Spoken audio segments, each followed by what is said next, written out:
Hello বন্ধুরা, welcome back to my channel. আজকে আমি তোমাদের পঞ্চায়েত রিক্রুটমেন্ট সম্বন্ধীয় সমস্ত তথ্য এই ভিডিওতে বলবো। ভিডিওটি তাই শেষ পর্যন্ত দেখবে। পঞ্চায়েত রিক্রুটমেন্টের নোটিশ থেকে শুরু করে কিভাবে তোমরা রেজিস্ট্রেশন করবে এবং রেজিস্ট্রেশন পদ্ধতিতে কিভাবে ডকুমেন্ট আপডেট করবে, পুরো ডিটেলস এই ভিডিওতে বলবো। এই ভিডিওটি দেখার পর আর তোমাদের অন্য কোনো ভিডিও দেখার প্রয়োজনই পড়বে না, তাই ভিডিওটি শেষ পর্যন্ত দেখবে। আমি বিজয়, তোমরা দেখছো বি কাস্টমাইজ। চলো আজকের ভিডিও শুরু করা যাক।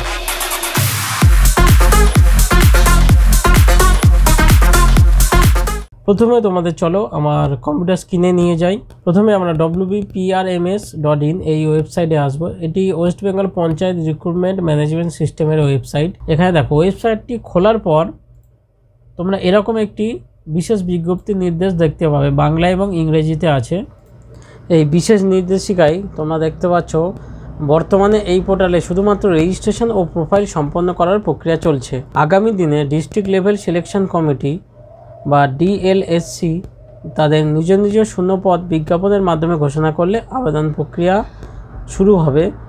নিয়মিত আপডেটের জন্য পোর্টালটি নজর রাখতে অনুরোধ করা হচ্ছে। তাই তোমাদের এখানে বলা হয়েছে তোমরা টাইম টু টাইম এই পোর্টালে এসে নোটিফিকেশান দেখবে।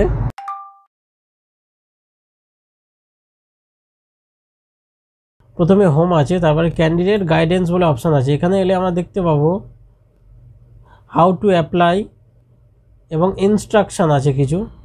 তারপরে নোটিশ বোর্ড, তারপরে FAQ, কন্ট্যাক্ট আস। প্রথমে আমরা নোটিশ বোর্ডে এলাম। এখানে এলে অ্যাটাচমেন্ট দেওয়া আছে একটি নোটিশ বোর্ড। তোমরা এই নিচের দিকে বাঁ দিকে এখানে এলেও একটি নোটিশ বোর্ডের অপশান আছে, এখান থেকে দেখে নিতে পারবে। এখানে ক্যান্ডিডেট গাইডেন্সে এসে লিস্ট অফ পোস্টে এলে আমরা দেখতে পাবো 18টি পোস্ট আপাতত এখানে দিয়েছে।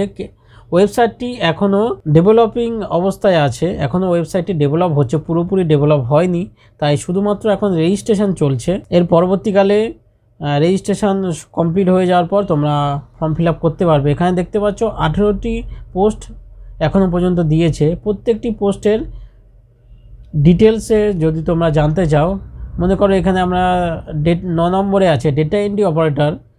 এখানে এসে দেখো একটি অ্যাটাচমেন্ট আছে। এই অ্যাটাচমেন্টে আমরা ক্লিক করলে এই অ্যাটাচমেন্ট খুলে যাবে। এখানে পোস্টের সম্বন্ধে সমস্ত তথ্য চলে আসবে। এখানে এলিজিবিলিটি ক্রাইটেরিয়ার মধ্যে আমরা দেখতে পাবো এজ আছে 18 থেকে 40, OBC এ হলে 18 থেকে 43, বি হলেও 18 থেকে 43, শিডিউল কাস্ট হলে 18 থেকে 45। এখান থেকে তোমরা পুরো সব দেখতে পাবে। স্যালারি আছে 22,700 থেকে 58,500। এইভাবে তোমরা প্রত্যেকটি নোটিশ খুলে দেখতে পারো। টোটাল আপাতত 18টি পোস্ট এখানে দিয়ে রেখেছে। এরপরে আস্তে আস্তে পোস্টের সংখ্যা বাড়বে এবং অ্যাটাচমেন্টও দিয়ে দেবে। তোমাদের মনে বিভিন্ন প্রশ্ন থাকতে পারে, তোমাদের মনে অনেকের মনে বিভিন্ন প্রশ্ন থাকতে পারে যে আমরা একের অধিক পোস্টে অ্যাপ্লাই করতে পারবো কিনা। এখানে তার জন্য তোমাদের যত প্রশ্ন আছে এখানে দেখো FAQ বলে একটি অপশান আছে, এখানে চলে আসবে। এখানে FAQ in English, FAQ in Bengali. আমরা এখানে বেঙ্গলিতে গেলাম, একটি অ্যাটাচমেন্ট আছে, অ্যাটাচমেন্টটি খুলে নেব। এখানে FAQতে এসে তোমাদের যা প্রশ্ন এখানে দেখো তার উত্তর এখানে পেয়ে যাবে। আমি বিভিন্ন পদে PWD বিভাগে আবেদন করতে পারি কিনা এখানে লেখা আছে, অনুগ্রহ করে বিজ্ঞাপন অনুসরণ করুন।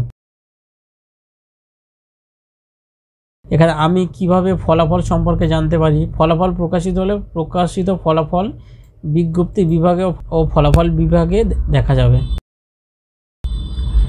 এইভাবে তোমরা FAQ পড়ে নেবে। এখানে প্রতিনিয়ত আপডেট হচ্ছে ওয়েবসাইটটি। এছাড়া তোমরা যখন রেজিস্ট্রেশন করে লগ ইন করবে, নিচের দিকেও FAQ বলে একটি অপশান আসবে। তোমরা ওখান থেকে তোমাদের নিজস্ব প্রশ্ন ওনাদের কাছে বলতে পারবে। তো চলো তোমরা দেখে নিলে ওয়েবসাইটের অবস্থা এবং কি কি নোটিশ এবং রেজাল্ট এবং FAQ সম্বন্ধে। এখানে কন্ট্যাক্ট আস বলে একটি অপশান আছে, এখান থেকে চাইলে ওনাদের সাথে তোমরা কন্ট্যাক্ট করতে পারো। এখানে দেখো রেজিস্টার নাও বলে একটি অপশান আছে, এখান থেকে তোমরা রেজিস্টার করতে পারবে। তো চলো তোমাদের আমি দেখিয়ে দিই। এখানে একটি ইম্পর্টেন্ট ইনস্ট্রাকশান আসছে, এটা তোমরা পড়ে নিতে পারো। চলো এবার তোমাদের আমি দেখাই তোমরা এখান থেকে রেজিস্ট্রেশন করবে কিভাবে। উপরের দিকে দেখো এখানে রেজিস্টার নাও বলে একটি অপশান আছে, তোমরা নিচের দিকে এলেও এখান থেকেও রেজিস্ট্রেশন করতে পারবে। এখানে টোটাল ভ্যাকান্সি, টোটাল পোস্ট এবং অনগোয়িং রিক্রুটমেন্ট, এখানে এই অপশানগুলো এখনও চালু হয়নি, পরপর চালু হবে, এখনও ওয়েবসাইটটি ডেভেলপিং পর্যায়ে আছে। তো চলো রেজিস্টার নাওয়ে আমরা ক্লিক করব, ইনস্ট্রাকশান আসবে, এটাকে আমরা ক্লোজ করে নেব, তোমরা চাইলে পড়ে নিতে পারো। এখানে রেজিস্ট্রেশনে দেখো mobile number, email ID, first name, middle name, last name, date of birth, এরপরে জেন্ডার, পাসওয়ার্ড, কনফার্ম পাসওয়ার্ড দিয়ে ক্যাপচারটি ফিল করে নেব, নিয়ে সেন্ড ওটিপিতে ক্লিক করলেই আমাদের ওটিপিটি বসাতে হবে। তো চলো তোমাদের আমি দেখিয়ে দিই তোমরা কিভাবে করবে। নিয়ে ডেট অফ বার্থে বসে ক্যাপচার ফিল করে আমরা রেজিস্টার বলে অপশানে ওখানে ক্লিক করে নেব, নিয়ে সেন্ড ওটিপিতে ক্লিক করব। এরপর ওটিপিটি যাওয়ার পর আমরা ওটিপি বসিয়ে সাবমিট করলেই আমাদের রেজিস্টার হয়ে যাবে। এবার রেজিস্টার হয়ে যাওয়ার পর আমরা লগ ইন বলে যে অপশানটি আছে এখানে ক্লিক করে আমাদের আইডি এবং পাসওয়ার্ড, আইডি হচ্ছে আমাদের মোবাইল নাম্বার এবং পাসওয়ার্ড হচ্ছে আমরা যে পাসওয়ার্ডটি ক্রিয়েট করেছি, বসিয়ে লগ ইন করে নেব। এরপর লগ ইন করার পরে আমাদের প্রোফাইলটি আপডেট করতে হবে। এখানে দেখতে পাচ্ছ আমাদের রেজিস্ট্রেশন নাম্বারটি চলে এসছে, রেজিস্ট্রেশন নাম্বার। এখানে তোমাদের প্রত্যেকের রেজিস্ট্রেশন নাম্বার চলে আসবে বাঁ দিকে নামের নিচে। এবার আমরা প্রোফাইলটি আপডেট করব, তাই এডিট প্রোফাইলে ক্লিক করব। এডিট প্রোফাইলে ক্লিক করার পর তোমরা দেখতে পাচ্ছ সিগনেচার, ফটো, এগুলো সব আমাদের আপলোড করতে হবে। তারপরে general information, communication, social information, identity card, family information, এগুলো সব আমাদের একে একে ফিল আপ করতে হবে। যেটি তোমাদের ফিল আপ করতে হবে সেটির ওপরে ক্লিক করে উপরে ডান দিকে দেখো একটি পেনের অপশান আছে, পিন বলে, এখানে ক্লিক করে তোমরা এডিট করতে পারবে। তো চলো একে একে আমি তোমাদের সবকটি দেখিয়ে দিই তোমরা কিভাবে প্রোফাইলটি সম্পন্ন করবে। তো চলো প্রথমে তোমাদের আপলোড ফটোতে ক্লিক করে ফটো আপলোড করে দেখাই। এখানে আপলোড প্রোফাইল ফটো, এখানে আমরা ক্লিক করে নেব, নিয়ে আমাদের চুজ ফাইলে ক্লিক করে আমাদের ফটো যেখানে আছে সেখান থেকে সিলেক্ট করে ফটোটি আপলোড করে নেব। ফটো অবশ্যই এখানে তোমরা দেখতে পাচ্ছ লেখা আছে 30 থেকে 80 কেবির মধ্যে হতে হবে, আর সিগনেচার 5 থেকে 50 কেবি। এখান থেকে আমরা ফটোটি সিলেক্ট করে ওপেন করে নিলে এখানে আমাদের ফটোটি চলে আসবে এবং ফটোর ডান দিকে আমাদের ইমেজ আছে, এখানে আমরা আপলোডে ক্লিক করে ক্লোজ করে দেব। দেখতে পাচ্ছ ডকুমেন্ট আপলোড সাকসেসফুলি হয়ে গেছে, আমাদের প্রোফাইল ফটো চলে এসছে। এবার আমরা সেমভাবে সিগনেচারটিও আপলোড করে নেব। এরপর দুটি আপলোড করার পর আমাদের জেনারেল ইনফরমেশান আছে, এখানে এসে ডান দিকে পিনে ক্লিক করে জেনারেল ইনফরমেশান আমরা ইনপুট করে নেব। এখানে একটা জিনিস মনে রাখবে, আমাদের ব্লাড গ্রুপ দিতে হবে, ব্লাড গ্রুপ অবশ্যই সবাই বসিয়ে নেবে, তা নাহলে এটি সেভ হবে না। তারপরে আধার নাম্বার, তোমরা কম্পিউটার জানো কি না, যদি জানো তাহলে ইয়েস, তা নাহলে নো করে নিয়ে আধার নাম্বারটি বসিয়ে এখানে সেভ করে নেব। তো দেখতে পাচ্ছ জেনারেল ইনফরমেশান সেভ সাকসেসফুলি। এইভাবে আমরা সোশ্যাল ইনফরমেশানও আপডেট করে নেব। এখানে আমাদের রিলিজিয়ান সিলেক্ট করে নেব এবং সোশ্যাল ক্যাটাগরি তোমাদের যা কাস্ট সেটি তোমরা সিলেক্ট করে নেবে। আমাদের এখানে শিডিউল কাস্ট, তাই শিডিউল কাস্ট সিলেক্ট করে নিলাম, ক্যান্ডিডেট শিডিউল কাস্ট তাই। এরপরে পরপর আইডেন্টি, তারপরে ফ্যামিলি ইনফরমেশান পরপর সিলেক্ট করে নেবে। এখানে বাবার নাম, মায়ের নাম, যদি কারো স্বামী বা স্ত্রীর নাম থাকে তোমরা সেটিকেও বসিয়ে নেবে, নিয়ে সেভে ক্লিক করবে।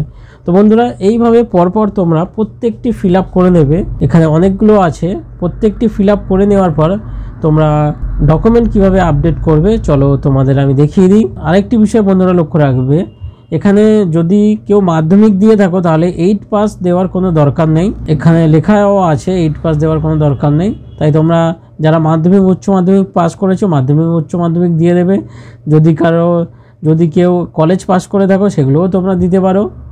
এইভাবে আমাদের প্রোফাইলটিকে সম্পন্ন করে নিতে হবে, নিয়ে আমরা ডকুমেন্ট আপলোডের প্রক্রিয়ায় চলে আসব। এখানে ব্যাচেলার এক্সামিনেশান ডিটেলসও আছে, তোমরা চাইলে দিতে পারো ব্যাচেলার, পিজি। এরপর উপরে গিয়ে ডান দিকে দেখো ডকুমেন্ট আপলোড বলে অপশান আছে, এখানে আসবো। এখানে এসে ডান দিকে অ্যাকশান বলে যে অপশানটি আছে এখানে ক্লিক করব। এখানে ক্লিক করলেই এখানে চুজ ফাইল, এখানে দেখো ক্লিপের মধ্যে একটি চিহ্ন আছে, এখানে ক্লিক করে আমরা ডকুমেন্ট আপলোড করব। ডকুমেন্ট অবশ্যই 200 কেবি থেকে 2 MBর মধ্যে হতে হবে। এখানে ক্লিপে ক্লিক করে ডকুমেন্টটি সিলেক্ট করব, করে তারপর আমরা আপলোডে ক্লিক করে আপলোড করে দেব। তো চলো তোমাদের দেখিয়ে দিই। এখানে সেই ডকুমেন্টগুলোই আপলোড করতে হবে যেগুলো আমরা ইনফরমেশানে দিয়েছি, এখানে সেগুলোই। তো চলো আমরা একে একে আপলোড করে নিই। এখানে আমরা ক্লিপে ক্লিক করলাম, করে আমাদের ডকুমেন্টটি সিলেক্ট করে নেব, সিলেক্ট করে আপলোডে ক্লিক করব। এইভাবে বন্ধুরা তোমরা সমস্ত ডকুমেন্ট একে একে আপলোড করে নেবে। আমি সব একসঙ্গে দেখা থাকলে ভিডিওটি অনেক লম্বা হয়ে যাবে, তাই আমি তোমাদের একটা দুটো দেখিয়ে দিচ্ছি, তোমরা পরপর করে নেবে। এরপর তোমরা উপরে ডান দিকে এসে তোমাদের প্রোফাইলে এলে দেখতে পাবে ড্যাশবোর্ড, কোয়ারি বা কমপ্লেন এবং লগ আউট বলে অপশান আছে। বন্ধুরা তোমাদের এটারই কথা আমি বলেছিলাম, তোমাদের যদি কোনো কোয়ারি বা কমপ্লেন থাকে তোমরা ওদেরকে জানাতে পারো। তো চলো আমরা ড্যাশবোর্ডে এলাম। এখানে দেখো উপরের দিকে লেখা আসছে before applying for the job please complete your profile. তাই তোমাদের আমি আগে থেকেই বলেছি তোমরা শুধুমাত্র রেজিস্ট্রেশন করে রাখবে না, নিজের প্রোফাইলটিকেও তোমরা কমপ্লিট করে রাখবে। এরপর তোমরা চাইলে এটিকে একটা প্রিন্টও দিতে পারো, কন্ট্রোল পি দিয়ে আমরা প্রিন্ট করে নেব আমরা প্রুফের জন্য। তোমরা যারা এরকম আরও নতুন নতুন ভিডিও দেখতে চাও আমাদের ইনস্টাগ্রাম এবং টেলিগ্রাম চ্যানেলে অবশ্যই ফলো করে নিও, লিঙ্ক ভিডিও ডেসক্রিপশানে দেওয়া আছে। ভিডিওটি ভালো লাগলে অবশ্যই লাইক করবে। তোমাদের যদি কারোর কোথাও অসুবিধা থাকে তোমরা কমেন্ট বক্সে জানাও, আমি রিপ্লাই দেব। চ্যানেলটি অবশ্যই সাবস্ক্রাইব করবে, বন্ধুদের শেয়ার করতে ভুলবে না। তো বন্ধুরা চলো দেখা হবে পরের ভিডিওতে, আজকের মতো টাটা।